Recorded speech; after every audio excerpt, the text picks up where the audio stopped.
Hello. Genevieve, Hi. welcome. Welcome to the Select Committee, and thank you for taking the time to submit to us today. Yes, thank you for having me. It's a real honor. I have prepared a statement, and I will try my best to keep it within the time allowed. That'd be cool. So then we can ask a question or two. That'd be really good. Thank you. Great. So hi, my name is Genevieve Gluck, and I'm a feminist essayist and researcher.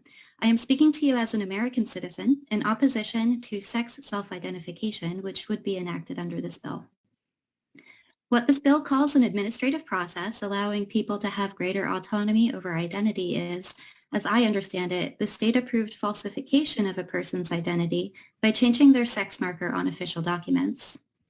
Recording male people as female effectively nullifies sex-based protections and rights of women and girls by allowing males to bypass sex-specific safeguarding measures. And here I will detail how some policies allowing for a self-declared gender identity are already being implemented in the United States to the detriment of women and children. This year, the state of California implemented a policy allowing convicted male offenders to transfer into women's prisons. Currently, over 200 men have filed for transfers. The Chowchilla Women's Facility has begun distributing condoms to female inmates in anticipation that they will be sexually assaulted. A 2009 study from the University of California, Irvine, found that male transgender inmates were more likely to be sex offenders than the general male population, and similar statistics have been recorded in the UK.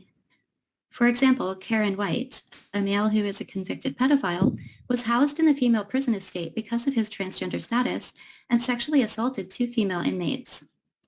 Again, a woman in the state of Illinois was raped in a women's prison by a trans-identified male transfer, and she was initially forced by prison officials to recant her complaint.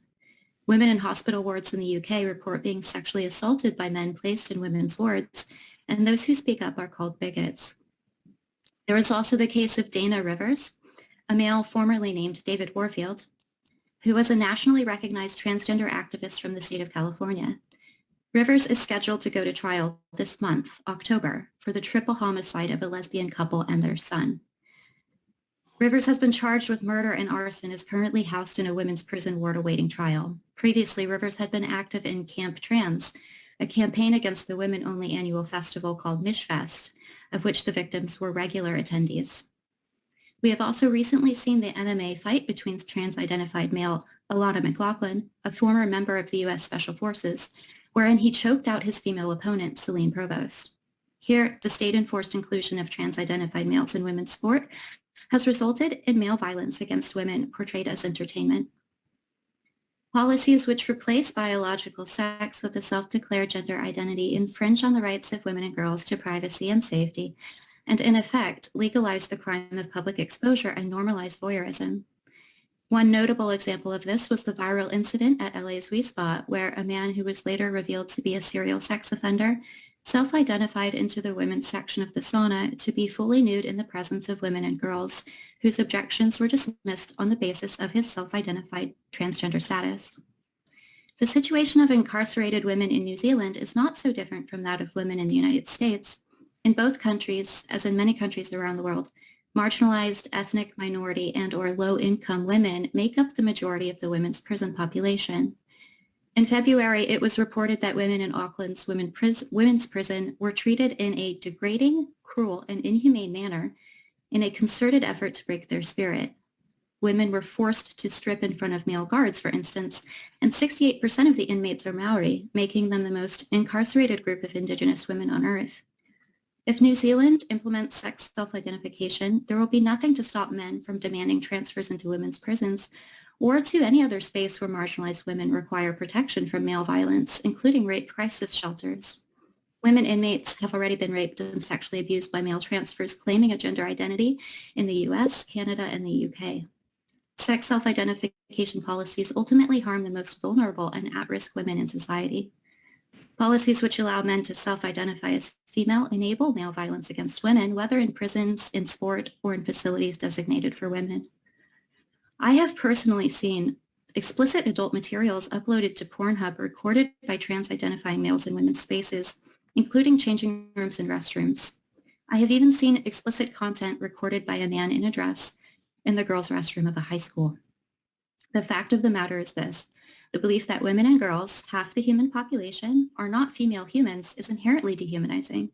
It dehumanizes women and girls to redefine female as a belief category, which can be performed, reduced to hormones, to the purchasing of makeup, high heels, breast implants, and plastic surgery. We ought to question why it is that male-bodied people, men, are seeking and being granted access to women's private spaces at the very same time that many have immediate access to a recording device, and at the same time that we are seeing a spike in spy cam pornography, where men can earn thousands of dollars each month streaming video of women in restrooms and changing rooms unaware. We ought to question why it is that this ideology attempts to define women according to objectifying constructs that has taken hold in society along the tremendous rise in streaming pornography. We ought to question why it is that only women are being told to self-censor, why it is that only women are being referred to as uterus havers, birthing bodies, and bodies with vaginas. Those who reject this demeaning redefinition of women are told to be kind, yet there is nothing kind about insisting that we are disembodied performances and that we can be reduced to male fantasies. This belief system is regressive, and to enshrine it into public policy is to sanction harm. I'm asking you to reconsider the stipulation in the bill, which would streamline policies that place women at risk of male violence. Thank you. Thank you, Genevieve. I think I've got a quick question from Deborah. Yeah, I just want to clarify, Genevieve, you say you're an American citizen, and it looks like you're coming to us from the US. So, which is, people do comment on bills in this country. Do you have a particular expertise in this area that makes it appropriate for you to be a witness in a New Zealand legislative process? Yes, I do believe so. I have published some work on this topic in an anthology recently. I have been a writer for Feminist Current. I have been a professor at a women's university.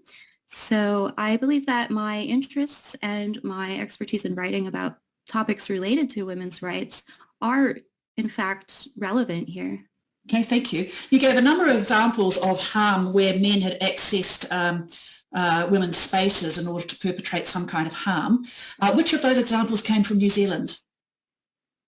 Well, we also have the case of Ashley Winter, which is from New Zealand. That wasn't access to women's space. So if you could give me an example where there was an example of those harms being perpetrated in New Zealand. So none of your examples came from New Zealand? Deborah, my examples come from self-sex identification, which is stipulated in this bill. So it's relevant to the fact of self-identifying as which would be enacted in this bill. And I'm telling you this because the harms that it's doing to women in the US have been terrible, starting from the beginning of this year when Biden implemented these policies. And so it's sort of, I'm just trying to say that if you do this, here is what could happen, because I've seen it happening in the US.